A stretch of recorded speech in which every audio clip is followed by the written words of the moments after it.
Hello friends, welcome to Royal Study. दोस्तों, आज के इस वीडियो में हम MPTET का एनालिसिस 13 मार्च सेकेंड शिफ्ट का जो पेपर है आपका छूट चुका है और एनालिसिस लेकर हम आपके लिए आ चुके हैं। फटाफट क्वेश्चंस कवर कर लेते हैं कि क्या क्या क्वेश्चंस आपके इस वीडियो में आज पूछे गए हैं। क्लियर है? और टेलीग्राम चैनल ग्रुप को ज्वाइन कर लीजिएगा, यहाँ पर इसके PDF हम आपको दे देंगे। क्लियर है? तो स्टार्ट करते देखिए, सबसे पहले हम बात करते हैं EVS की। तो गाइस, EVS में अंतरिक्ष में मुश्किल से 1 से 2 क्वेश्चन बने हैं, ये भी हम आपको बता रहे हैं। और जिन्होंने भी हम बताया उन्होंने बताया कि अंतरिक्ष से कोई भी क्वेश्चन नहीं बनाए, बट हो सकता है कि 1-2 क्वेश्चन पूछे गए हों। क्लियर है? अब इतनी चीज़ें आप याद रखिएगा। नेक्स्ट क्वेश्चन पूछा गया है, भारत में विश्व की कितने प्रतिशत जैव विविधता पाई जाती है? 7 से 8% जैव विविधता भारत में पाई जाती है विश्व की। भारत जैव विविधता समृद्ध देश है और विश्व का 2.4% क्षेत्रफल होने के बावजूद यहाँ विश्व की 7 से 8% सभी दर्ज प्रजातियां, जिसमें 45,000 पादप प्रजातियां एवं 91,000 जंतु प्रजातियों का पर्यायवास स्थल है भारत। और विश्व का 7 से 8% वनस्पति और जीव की प्रजातियां भारत में पाई जाती हैं। अगला क्वेश्चन पूछा गया है आपसे कि फुटबॉलर लियोनेल मेसी को हाल ही में कौन सा पुरस्कार मिला है? तो ये बैलोन डियोर अवार्ड इनको मिला है हाल ही में। अर्जेंटीना के स्टार फुटबॉलर है ये, लियोनेल मेसी इनका नाम है, और इनको एक बार फिर बैलोन डियोर अवार्ड जीता है इन्होंने। गाइस, 7वीं बार अपने नाम ये अवार्ड इन्होंने किया है। अब तक 6 बार ये जीत चुके थे और 7वीं बार भी इन्होंने अपने नाम कर लिया है। 34 साल के मेसी ने पुर्तगाल के स्टार फुटबॉल क्रिस्टियानो रोनाल्डो और बायर्न म्यूनिख के स्टार रॉबर्ट लेवानडोस्की को पीछे छोड़कर इन सभी को ये जो अवार्ड है इन्होंने अपने नाम किया है। अगला क्वेश्चन पूछा है, औरती निर्माण के लिए सबसे जिम्मेदार कौन है? इस तरह से क्वेश्चन था। अब ये वर्ड हमें समझ में नहीं आया, इससे रिलेटेड हमने कुछ चीज़ें भी सर्च की, बट कोई भी रिजल्ट इससे रिलेटेड निकल कर नहीं आया है। तो ये एग्जैक्ट क्या था, ये क्वेश्चन हमें नहीं मिला है। कीड़ा क्या है, ये आपका क्वेश्चन बना था। अब ऑप्शन मिलेंगे जब भी हम आपको बताएंगे कि कीड़ा क्या है। वैसे तो बहुत सारे कीड़े होते हैं। अगला क्वेश्चन पूछा गया, सतत विकास सम्मेलन 2022 कब हुआ? ये 16 से 18 फरवरी 2022 के बीच में हुआ। देखिए, फरवरी और मार्च अभी चल रहा है और फरवरी का करंट अफेयर पूछा गया है। आप अंदाज़ा लगा सकते हैं कि कितना ज़्यादा जो है वो पुराना करंट अफेयर पूछा जा रहा था, वो चलिए ठीक है, बट ये करंट का भी ताज़ा लेटेस्ट बिल्कुल है, यही पूछ लिया गया है फरवरी। देखिए, 16 से 18 और 1 महीने, जस्ट 1 महीने पुराना ही करंट आज पूछा जा चुका है। तो क्वेश्चन क्या है, सतत विकास सम्मेलन 2022 कब हुआ? तो ये 16 से 18 फरवरी 2022 तक ये चला है।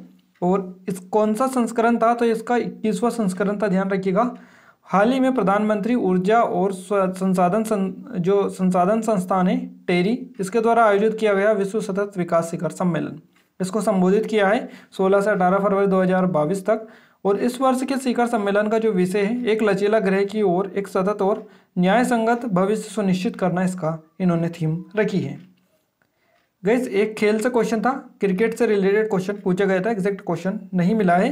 प्रदूषण से एक क्वेश्चन आपका पूछा गया है। इसके बाद में अंतर्राष्ट्रीय प्रश्न से क्वेश्चन बना है कि खेल से रिलेटेड एक इंटरनेशनल क्वेश्चन बना है। क्वेश्चन क्या था एग्जैक्ट नहीं पता है। पारिस्थितिकी तंत्र से भी आपका क्वेश्चन पूछा गया है, धुएं से सबसे ज़्यादा कौन सा अंग प्रभावित होते हैं? तो ये फेफड़े ही सबसे ज़्यादा प्रभावित होते हैं धुएं से। अगला क्वेश्चन बना है कि बच्चों को अच्छी आदतें सिखाने में सबसे महत्वपूर्ण भूमिका किसकी होती है? ये क्वेश्चन बना है।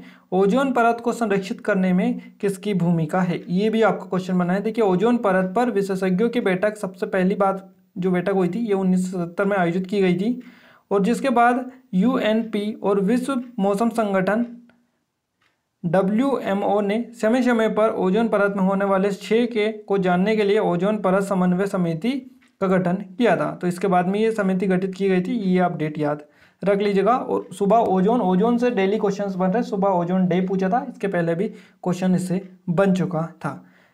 अगला क्वेश्चन पूछा गया, किशोर न्यायालय की स्थापना कब की गई थी? ये 1927 में की गई थी। देखिए, भारत का पहला किशोर न्यायालय 1927 में मुंबई में स्थापित किया गया था। भारत सरकार ने 0 से 18 वर्ष के विधि से संघर्ष बच्चों और देखभाल एवं संरक्षण की आवश्यकता वाले बालक बालिकाओं के लिए नवीन किशोर न्यायालय बालकों की देखरेख और संरक्षण अधिनियम 2015 लागू किया। 15 जनवरी 2016 को पूरे देश से ये प्रभावी हुआ। तो ध्यान रखिएगा, ये जो किशोर न्यायालय के तहत जो अधिनियम बनाया गया था 2015 का, ये कब लागू हुआ? तो ये 15 जनवरी 2016 को लागू किया गया। अब हम बात करते गए CDP की। उससे पहले आपको बता दें, अगर आपने अभी तक टेस्ट सीरीज ज्वाइन नहीं किया तो कर लीजिएगा। बेस्ट प्रैक्टिस यहाँ से आप कर सकते हैं। काफ़ी अच्छे स्पेशल ऑफर अभी चल रहा है, लिंक डिस्क्रिप्शन में आपको मिल जाएगी। गाइस CDP की अगर हम बात करें तो CDP में जीन पियाजे से क्वेश्चंस बनाए, वाइगोस्की से क्वेश्चंस बनाए, कोहलबर्ग और वैज्ञानिकों सिद्धांत से रिलेटेड क्वेश्चंस बने, कथन से रिलेटेड कोई वैज्ञानिक का कथन था उस तरह से कि ये किसका कथन है, इस तरह से क्वेश्चंस पूछे गए, अधिगम से क्वेश्चन पूछे गए, अवस्था से और उर्वर से भी क्वेश्चन आपके बने, यानी वैज्ञानिकों से काफ़ी ज़्यादा क्वेश्चन यहाँ पर बनते ही आपको बताइए। अब हम बात करते गए हिंदी की, तो हिंदी में गद्यांश पूछा गया, पद्यांश पूछा गया, उपसर्ग, पर्यायवाची और लेखक, इसके अलावा विराम चिन्ह भी आज पूछा गया है, तो ध्यान रखिएगा। और ये जो लेखक पूछे गए ये गद्यांश या पद्यांश के ही किसी भी के भी लेखक पूछे गए हैं कि बताइए इनके लेखक कौन है। नेक्स्ट को अब हम बात करते गए मैथ्स की, तो मैथ्स की अगर हम बात करें तो मैथ्स में पूरक संपूरक कौन से, 1 से 2 क्वेश्चन बने हैं, त्रिभुज से 1 क्वेश्चन आपका पूछा गया, आकृति से भी 1 क्वेश्चन बना है, व्यंजक पूछा था उससे 1 क्वेश्चन बनाए, सरलीकरण से 2 क्वेश्चन पूछे गए, पाई चार्ट दे रखा था उसमें 1 क्वेश्चन बनाए, लाभ हानि से 1 क्वेश्चन बनाए, अनुपात और समानुपात से 3 क्वेश्चन बने हैं, प्रतिशत से 1 क्वेश्चन, आयु से 2 क्वेश्चन बने हैं, औसत से भी 2 क्वेश्चन बने हैं, संख्या पद्धति से क्वेश्चन बने हैं, भिन्न और चिन्ह बदलना, इनसे भी क्वेश्चन आपके बने हैं। तो आई थिंक आपको पूरा पैटर्न और पूरे टॉपिक मिल चुके हैं मैथ्स में, तो कि कहाँ कहाँ से क्वेश्चन पूछे गए। बट आज जो है पेडागोजी में आपको बताइए मैथ्स की पेडागोजी कम आती है और न्यूमेरिकल जो है ज़्यादा आते हैं मैथ्स में। अब हम बात करते गए संस्कृत की, तो संस्कृत में विभक्ति से क्वेश्चन बने हैं, वचन से क्वेश्चंस पूछे गए, संधि से क्वेश्चन बने हैं, उपसर्ग से क्वेश्चंस बने हैं, ये संस्कृत में। इसके अलावा गद्य और पद्य में से भी दिए रखे थे, गद्यस्थ पद्यस्थ जो होते हैं संस्कृत में उनसे क्वेश्चन बने, प्रत्यय से क्वेश्चन बने, धातु रूप से भी क्वेश्चन बनाए हैं। आज कारक से क्वेश्चन नहीं पूछे गए और वचन से क्वेश्चन पूछे गए, वचन जो कि हमने आपको बता दिया है। ये रहा संस्कृत का, सभी सब्जेक्ट का हमने एनालिसिस आपको बता दिए, जितने भी क्वेश्चन हमें मिल पाए थे। इसकी PDF हम टेलीग्राम पर डाल देंगे, एप्लीकेशन पर भी डाल देंगे। सबसे पहले एप्लीकेशन पर डालते हैं तो एप्लीकेशन को जाकर डाउनलोड कर लीजिएगा, लिंक डिस्क्रिप्शन में आपको मिल जाएगी। इस टेस्ट सीरीज को ज्वाइन नहीं किया कर लीजिएगा, काफ़ी अच्छा स्पेशल ऑफर अभी चल रहा है और बेस्ट प्रैक्टिस यहाँ से आप कर सकते हैं। कोई डाउट है, कुछ क्वेरीज है तो आप हमें नंबर पर कॉन्टैक्ट कर सकते हैं।